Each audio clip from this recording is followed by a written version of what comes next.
अस्सलाम वालेकुम। Welcome to our channel Novelistan Urdu novels library. कैसे हैं आप सब लोग? बहुत माज़रत के साथ मैं बीमार थी, इसलिए जो है नॉवेल्स वॉइस डब नहीं कर सकी, और बग़ैर वॉइस डब के लगाए थे तो आप लोगों ने एक भी नॉवेल पे रिस्पॉन्स ही नहीं दिया था कि आपको वॉइस डब के साथ चाहिए। इसलिए आज कुछ तबीयत बेहतर हुई है, फटाफट मैंने नॉवेल आज पहला डब किया है। नॉवेल का नाम है black man have read eyes. ये एक हॉरर नॉवेल है, वैम्पायर बेस्ड नॉवेल है, और रात में आपको जो है वो सौदागर की एपिसोड भी मिल जाएगी और अना से फ़ना की भी। जल्दी से चैनल को सब्सक्राइब कर दें, वीडियो को लाइक कीजिएगा, शेयर कीजिएगा और ढेर सारे रिव्यूज़ भी दीजिएगा। नॉवेल है black man have read eyes, writer है फातिमा तारिक, एपिसोड नंबर है 3। वो कमरे की लाइट ऑफ करती बेड पर आकर सोने के लिए लेटी। अभी उसे लेटे कुछ ही वक्त गुजरा था कि उसे पानी की प्यास लगी। वो बेड पर उठकर बैठी और साइड टेबल पर रखे पानी के जग से ग्लास में पानी डाला और पीने लगी। अभी उसने ग्लास लबों को लगाया ही था कि उसे यूँ महसूस हुआ जैसे कमरे की बालकनी का दरवाज़ा हिला हो, जैसे अभी कोई वहाँ से गया हो। उसने पानी का ग्लास वापस साइड टेबल पर रखा और उठकर आहिस्ता से चलती दरवाजे के पास आई। उसने हौले से दरवाज़ा खोला और बालकनी में आई। इधर उधर देखा, कुछ भी नहीं था। वो वापस जाने के लिए मुड़ी तो सामने ही वही आदमी ब्लैक एप्रन पहने, मुकम्मल काले लिबास में, चेहरे पर वही काला मास्क लगाए, वही दहशत से भरी लाल आंखें लिए मुस्कुरा कर उसे देख रहा था। उसकी सांस ऊपर की ऊपर रह गई। कैसी हो स्वीटी? वो 2 कदम चलता हुआ उसके पास आया। सज्जल के मुंह से चीख तक ना निकल सकी। वो कांपती हुई उसके मुंह पर लगा हुआ खून देख रही थी, जैसे वो अभी अभी किसी का खून पीकर आया हो। उसके दोनों हाथ पर भी खून लगा हुआ था। तुम बहुत खूबसूरत हो। उसने अपने खून से सने हाथ उसके चेहरे की तरफ बढ़ाए, उसके चेहरे को दोनों हाथों से थामा। दूर रहो, दूर रहो, वो हकलाते हुए बोली और गहरे गहरे सांस लेने लगी। मुझे देखने की आदत डाल लो, अब रोज़ मुलाकात होगी। वो आगे बढ़ा और उसके कान में अपनी भारी आवाज़ में बोलता अगले एक पल में वहाँ से गायब हो गया। सज्जल हवास बाख्ता होकर इधर उधर देखने लगी और भागकर अपने कमरे में आई। जल्दी से पानी पिया। वो अभी तक शौक में थी। ये उसके साथ अचानक से क्या हो रहा था? वो उठी और शीशे में खुद को देखा। उसके चेहरे पर कोई खून ना था। ये कैसे हो सकता है? उसके हाथ तो खून से सने हुए थे। वो अपने साफ चेहरे को देखते हुए बुड़बुड़ाई। उसने लाइट जला दी और जाकर बेड पर लेट गई। ये वही था जिसने मुस्कान की जान ली। ये कोई इंसान तो नहीं लग रहा था, कोई जानवर था। उफ, मैं क्या करूं? ये मेरे पीछे क्यों पड़ गया? कहीं अब मुझे तो मारने वाला नहीं? पर अब वो क्या था जो उस दिन यूनी की छत पर हुआ? वो कैसे हो सकता है? वो भी उसी ने किया होगा, तो इसका मतलब उसके पास पावर्स हैं। ओ नो, कहीं ये कोई जिन तो नहीं? उफ, अब क्या होगा? वो खुद ही से सवालों जवाब कर रही थी। वो काफ़ी डर गई थी। उसी डर में वो सारी रात सो न सकी। उसे यूँ महसूस होता वो अभी कहीं ना कहीं से आ निकलेगा, पर आखिर 3 बजे के करीब उसकी आंख लगी। वो सुबह देर से उठी, यूनी जाने का वक्त था। वो बेदहानी में ही तैयार हुई और हामिद साहब के साथ यूनी पहुंची। मुस्कान बाहर उसका इंतज़ार कर रही थी। वो उसके साथ क्लास की तरफ बढ़ी। रात की वजह से वो काफ़ी परेशान थी। अपने डिपार्टमेंट की तरफ आते उसकी नज़र दावर पर पड़ी, जो ऊपर सीढ़ियों की तरफ जा रहा था। पर वो अकेला नहीं था, उसके साथ एक लड़की थी।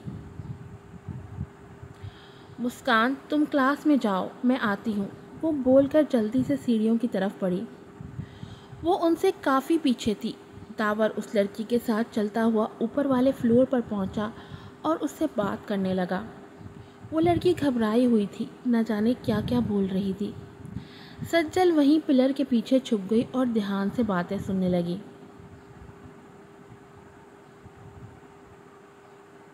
मुझे माफ़ कर दो, ان چکر میں نہیں پڑنا چاہتی، وہ ہاتھ جوڑتے ہوئے روتے ہوئے بول رہی تھی۔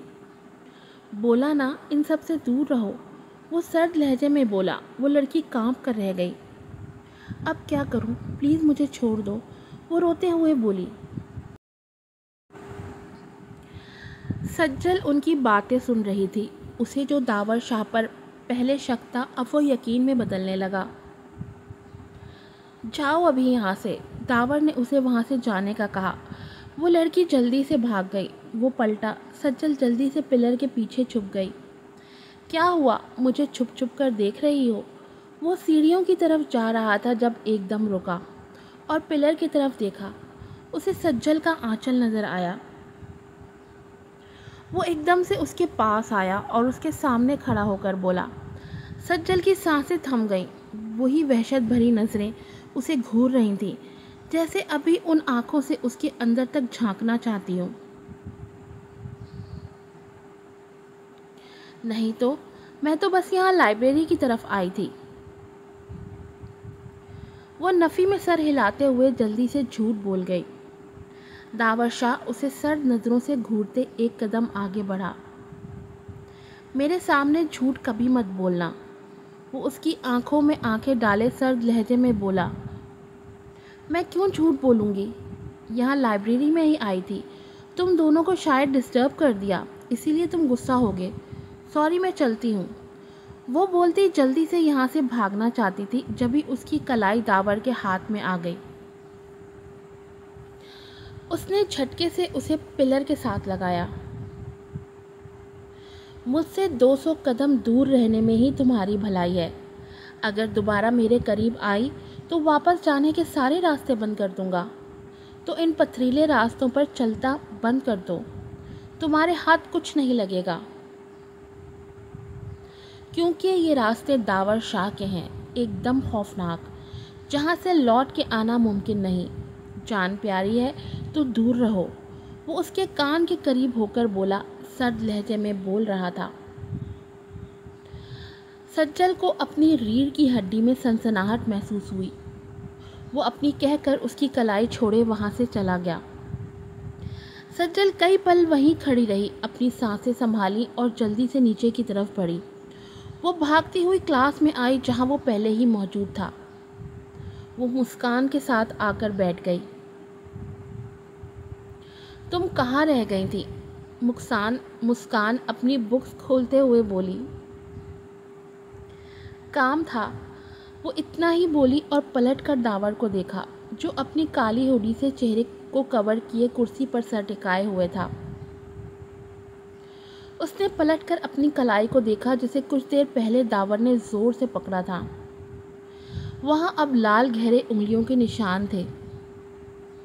وہ پریشان ہو گئی، اس نے تو اتنی سختی سے بھی نہیں پکڑا تھا تو۔ ہیلو گرلز، منیب اپنا بیگ کرسی پر رکھتے دونوں سے بولا۔ ہائے، کیسے ہو؟ مسکان فوراً چہک کر بولی۔ سجل نے اپنی کلائی پر دوپٹہ دیا، تبھی کلاس میں سر آئے۔ انہوں نے اپنا لیکچر شروع کیا۔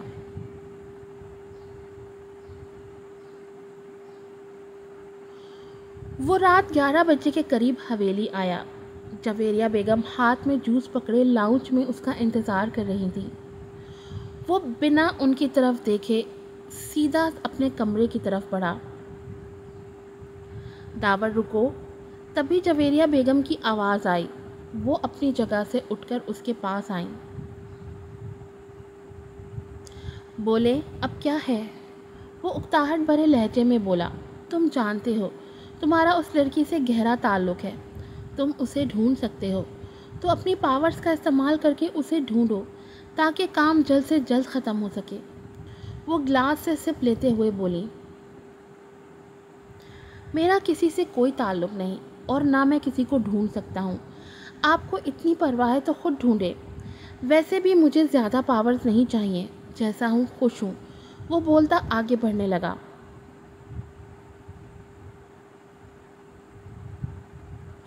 ایک لڑکی نے دھوکہ کیا دیا، تم تو زندگی سے ہی منہ موڑ گئے۔ بھولو مت، تمہاری پہلی محبت ابھی تک آزاد ہے، وہ تم سے زیادہ طاقتور ہے۔ اس سے بدلہ لینا ہے تو خود کو اتنا پاورفل کر لو کہ وہ تمہارے سامنے گھٹنے ٹیکنے پر مجبور ہو جائے۔ जवेरिया बेगम ने उसके उस दर्द भरे ज़ख्म पर चाकू रखा था जिस पर मरहम लगाते लगाते वो इन हालात में आ चुका था। वो एकदम पलटा, आंखें हद से ज़्यादा लाल हो गई थी, दिमाग की रगें फूल गईं। उसका जिक्र दोबारा मेरे सामने मत कीजिएगा, वरना, वो उंगली उठाकर वार्निंग देते हुए बोला। वरना क्या? मुझे धमकी देने से बेहतर है तुम उस लड़की को ढूंढो और अपनी ताकत बढ़ाकर धोखे का बदला लो। ऐसी सज़ा दो कि उनका सारा ख़ानदान तबाह हो जाए। वो उसका दबा हुआ गुस्सा बाहर निकालने की कोशिश कर रही थी। एक यही उनका आखिरी रास्ता था। वो गहरा सांस लेता पलटकर अपने कमरे में आया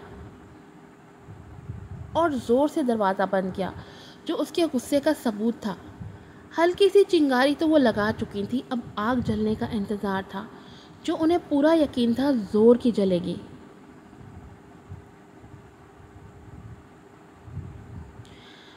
वो अपने कमरे में पढ़ रही थी। हामिद साहब और नाज़ली बेगम सो चुके थे। वो मगन सी अपनी असाइनमेंट बना रही थी जब बालकनी में कुछ गिरने की आवाज़ आई।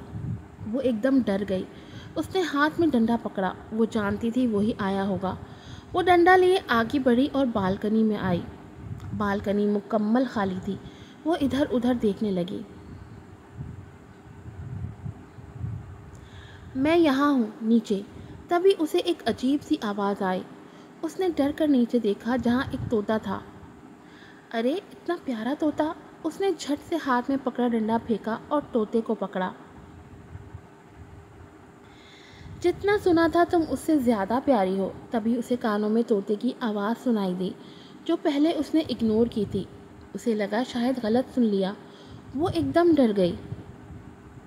तुम बोल सकते हो? वो हैरानगी से बोली।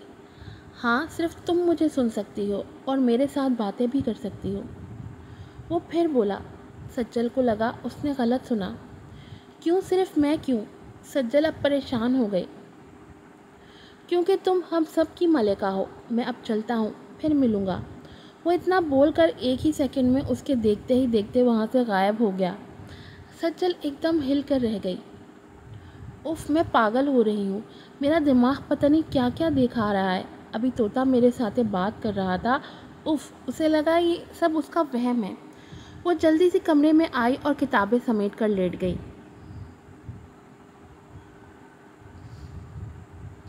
कुछ पल ही गुजरे थे कि उसकी आंखों के सामने नीली आंखें आईं जो एकदम चमक रही थी। उफ, ये बंदा भी अजीब है। शक तो मुझे पहले ही था, अब तो उसकी धमकी सुनकर यकीन हो गया यही मुस्कान का कातिल है। मैं इसे छोड़ूंगी नहीं, सारा सच पता करके रहूंगी। वो ऊपर छत को देखते हुए खुद से बोली।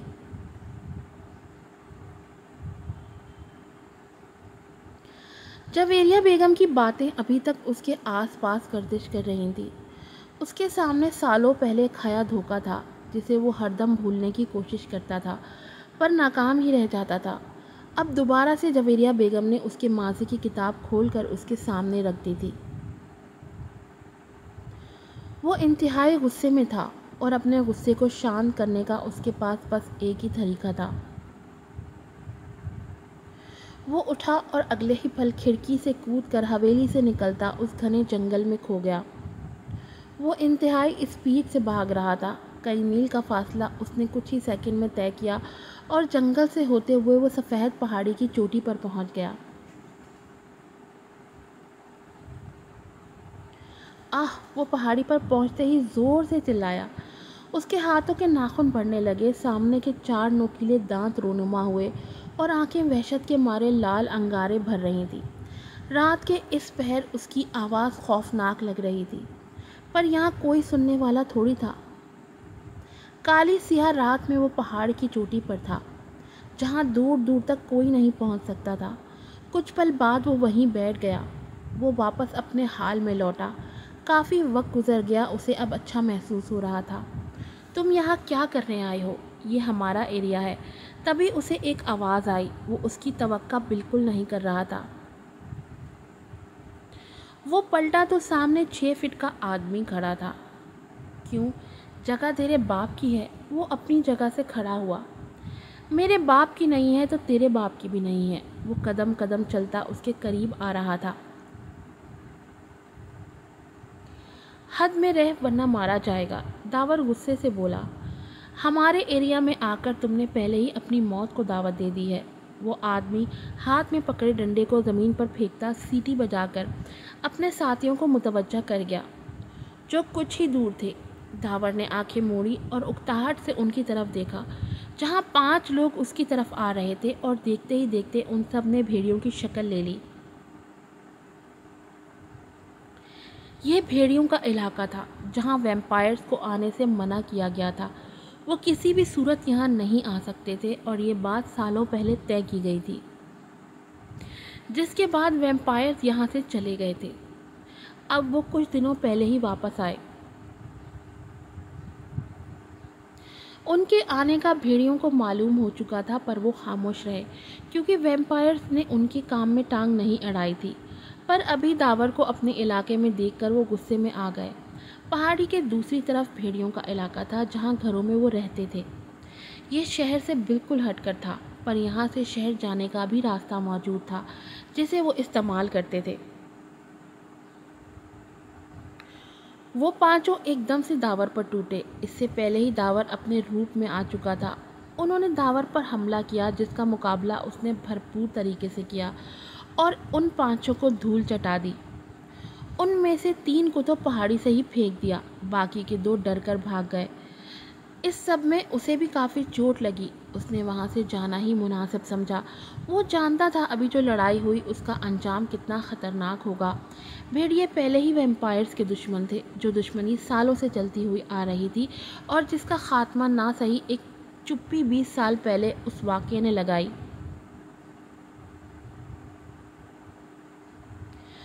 وہ اپنے کمرے میں پہنچا اور سیدھا واش روم میں گیا۔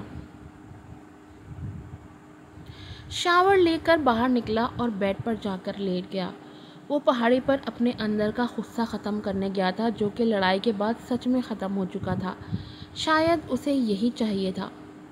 وہ بیڈ پر لیٹا ہوا تھا جب اس کے موبائل پر میسج آیا۔ بچا سکتے ہو تو بچا لو۔ میسج پڑھتے ہی وہ سمجھ گیا کس نے بھیجا ہوگا۔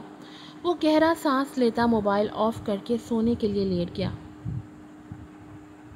اتنا کچھ کرنے کے بعد اب شاید اسے نیند آ ہی جانی تھی۔ آج کی ایپیسوڈ یہیں پر ختم ہوتی ہے۔ امید ہے آپ کو پسند آئی ہوگی۔ آپ لوگوں سے ریکویسٹ ہے کہ ناول کو سپورٹ کریں، اچھے ریویوز دیں تاکہ میں بھی موٹیویٹ ہوں اور جلدی ایپیسوڈز لگاؤں۔ جتنا ٹھنڈا آپ لوگ ریسپانس دیتے ہیں نا، میرا دل نہیں کرتا دوبارہ ایپیسوڈ بنانے کو۔ دوبارہ ملوں گی آپ سے نئی ایپیسوڈ کے ساتھ۔ السلام علیکم۔